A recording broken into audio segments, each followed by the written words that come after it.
मध्य प्रदेश में एक मंदिर के नजदीक अतिक्रमण के खिलाफ कार्रवाई की गई। इस दौरान 100 से अधिक दुकानदारों द्वारा किए गए अतिक्रमण को हटाया गया। कार्रवाई के दौरान एक दुकानदार ने आत्मदाह का मौसम विभाग ने अगले 24 घंटे के दौरान मध्य प्रदेश के अलग अलग हिस्सों में गरज चमक के साथ भारी बारिश का रेड और ऑरेंज अलर्ट जारी किया गया है। इस रिपोर्ट में जाने मध्य प्रदेश के किन जिलों में होगी भारी बारिश।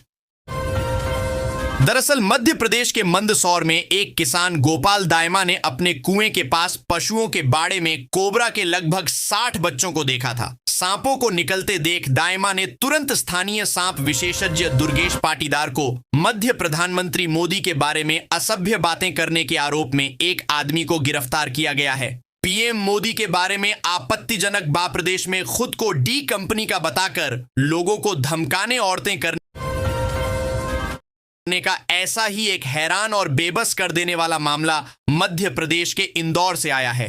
यहां राजू नामक शख्स को इंदौर का सीसीटीवी मैन कहा जाता है। वजह उनके सिर पर बंधा सीसीटीवी कैमरा है। पासपोर्ट बनवाने के लिए आपको ऑनलाइन आवेदन से लेकर अपॉइंटमेंट बुकिंग, दस्तावेज सत्यापन और पुलिस वेरिफिकेशन तक की प्रक्रिया को पूरा करना होता है। अब तय नियमों और जरूरी शर्तों का पूरा कर बगैर एजेंट के भी खुद ही पासपोर्ट बनवा सकते हैं। 15 से 30 दिन में पासपोर्ट जारी हो जाता है।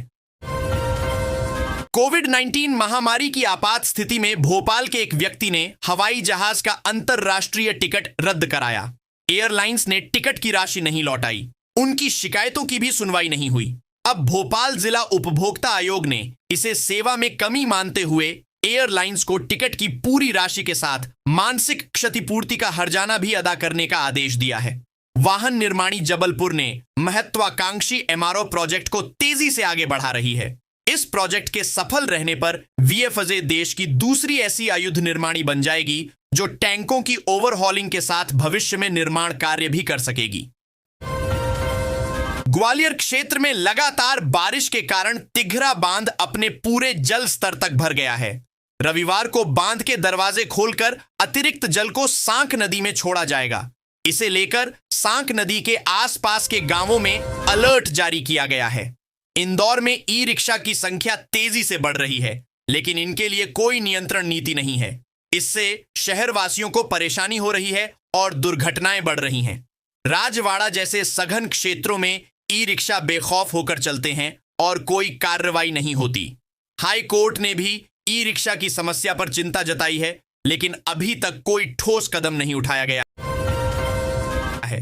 दवा निर्माताओं ने मांग उठाई है कि दवाओं के कच्चे माल और तैयार दवाओं पर जीएसटी की दर समान होनी चाहिए।